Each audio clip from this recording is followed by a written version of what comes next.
In today's video, we are going to explore a psychoanalyst named Neville Symington and his theory on pathological narcissism and when it begins to develop in someone and why. And it is truly fascinating, guys, for those of you who are wanting to understand narcissism on a deeper level. First, let me explain who Neville Symington is. He is a British psychoanalyst and was best known for his theories in pathological narcissism. Symington believed, he has passed away, but he believed that narcissism is basically the root of all emotional and psychological problems. He believed that narcissism isn't just a disorder, but it's the underlying issue behind many forms of psychological suffering. And he introduced the idea of what he calls the lifegiver, which is, in his theory, the lifegiver is like an internal psychological mother, not literally your real mother, but a sense of being cared for, supported, and alive inside. And it's made from the healthy part of the child, combined with the nurturing qualities the child experiences from the caregiver. It's like an inner emotional anchor that helps a child feel safe, real, connected, and capable of having a genuine life. And in his opinion, narcissism starts when the child rejects this life giver. He says at some point in the development, the child pushes away the nurturing, life-giving connection, rejects the part of themselves that could grow into an authentic and emotionally alive adult. And when they reject that connection, they also reject the possibility of living a real, connected, emotionally grounded life. And instead, they start building a false, grandiose self to survive. And in today's video, we are going to dive into this topic and explain why he believes this and exactly when and why this happens. So if you have ever wondered how pathological narcissism starts and why, then today's video is for you. But first, if you're new to this channel, I'd like to take a moment and welcome you and invite you to please subscribe and be sure and hit that notification bell because I put out new videos every week. Also, if you are interested in private one-on-one narcissistic abuse recovery coaching sessions with me, or if you'd like information on my 27-video course on understanding narcissistic abuse, complex PTSD, and trauma bonds and how to break them for good, or if you'd like to join our private community of survivors where you will have access to all of my course material and we will have monthly group coaching sessions, all of those links are listed in the description below. Okay, so today we're talking about a psychoanalyst named Neville Symington and his theory on pathological narcissism and when and why it develops in a person. And his widely agreed upon theory suggests that pathological narcissism starts when a child rejects his or her life giver, as he puts it. Essentially, Symington believed that a future narcissist chooses, often unconsciously, to turn away from real feelings, the real self, and the nurturing connection with the caregiver.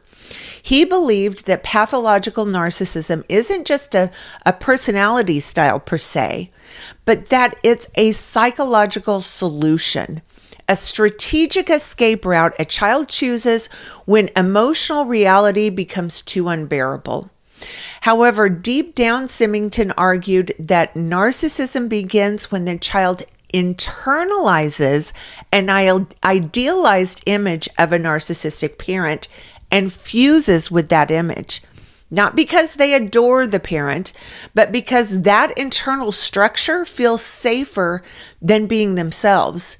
And I find this fascinating because most times, for those of us who have had the misfortune of marrying or having a long-term relationship with a narcissist, their loyalty and unwavering devotion is to their family of origin, not their family with you. Even if they have children with you, typically they will remain enmeshed, involved, and weirdly loyal to at least one parent. And if there's a problem between you and their family of origin, they will always remain devoted and loyal to them, not you, and not even their own children. And I would theorize that Symington's perspective on internalizing an idealized version of their narcissistic parent would validate this type of behavior. So diving in a little deeper into this topic, now let's think about what narcissistic parents do that would provoke a child to do this psychologically. A narcissistic parent does two things simultaneously. First, they demand admiration and obedience, and they make the child's authentic self dangerous. So the child quickly learns that being real leads to rejection, shame, or even rage. And because of this, the child does something really tragic, but pretty brilliant at the same time. They turn away from their own subjectivity and internal emotional life, meaning they turn away from developing their own opinions and perceptions, and instead latch onto an image, an idealized, grandiose, perfect version of the parent. This image becomes a kind of psychic lifeline, if you will.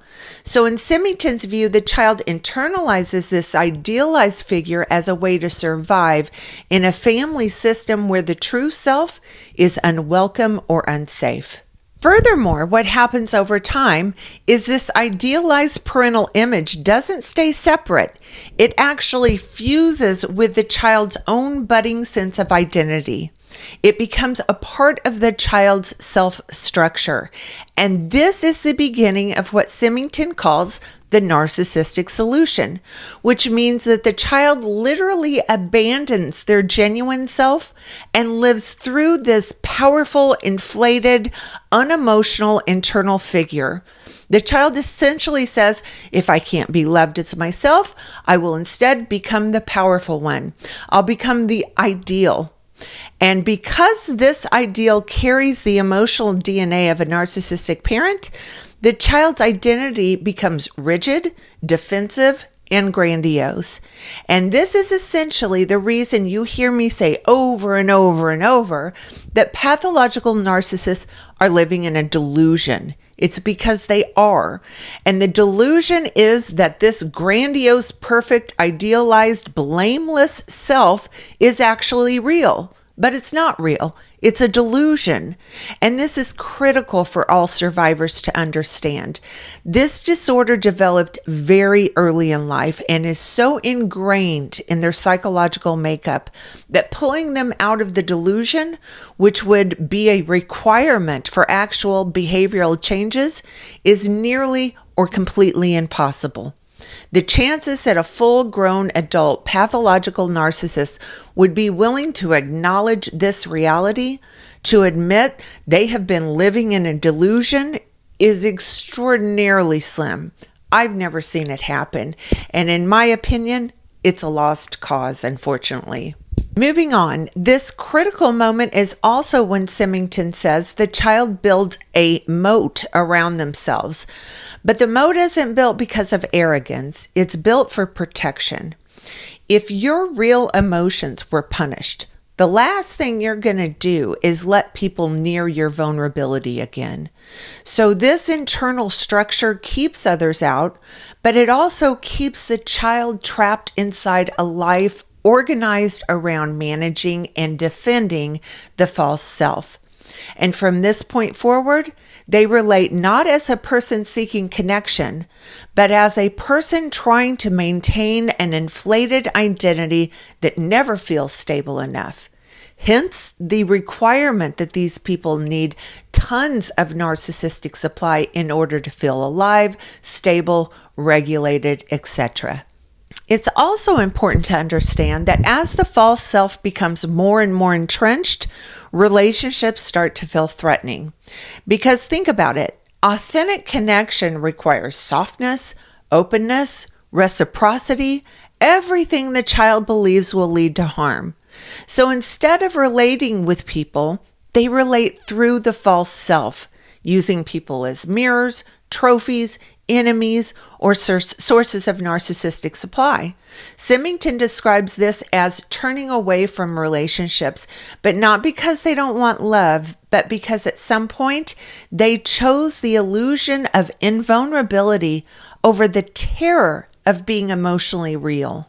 Another aspect of this that's really important to understand is when the child rejects this life giver, they don't grow up with true autonomy or genuine self-direction.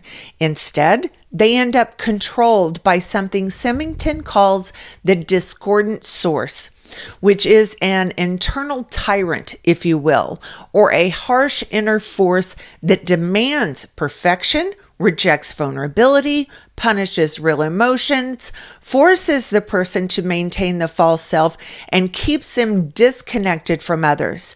So it's like the narcissist now obeys an inner dictator instead of their true self. So basically, they aren't truly free. They aren't guided by authentic feelings or values, and they are controlled by the false self they built for survival. And this is why narcissists cannot self-reflect, cannot tolerate criticism, cannot take responsibility, cannot access empathy, and must protect the false image at all costs. They are ruled by this discordant source, this rigid, controlling, life-denying part of the psyche. So I think the best and easiest way to understand this is the narcissistic solution that Simington defines is truly a defensive maneuver that calcified. It was chosen at a moment when the child genuinely believed that their psychological survival depended on fusing with the parent's idealized image and abandoning their own inner world. And from that point on, the person lives inside the grandiose self, a delusion, protected, defended, and tragically cut off from the very connection they crave. And as I mentioned, it is so sad and so very tragic. And while I know that no one would likely choose to develop this disorder, and while we can feel empathy for them and what they have gone through, highly empathetic people have to be very careful to maintain their boundaries and make sure that if they have someone in their lives like this, that they are protecting themselves and that they are making life decisions based on their welfare and their best interests. Because although this disorder is truly tragic, they are still extremely manipulative and many times extremely abusive. And those things do not ever usually change. We can have empathy for them, but must remain committed to our best interests and protecting ourselves and our loved ones. All right, that's going to do it for today's video. If you like this video, please give it a thumbs up and please subscribe to my channel. Also, follow me on my other social media platforms. The links are listed in the description below. Thanks for watching, everyone.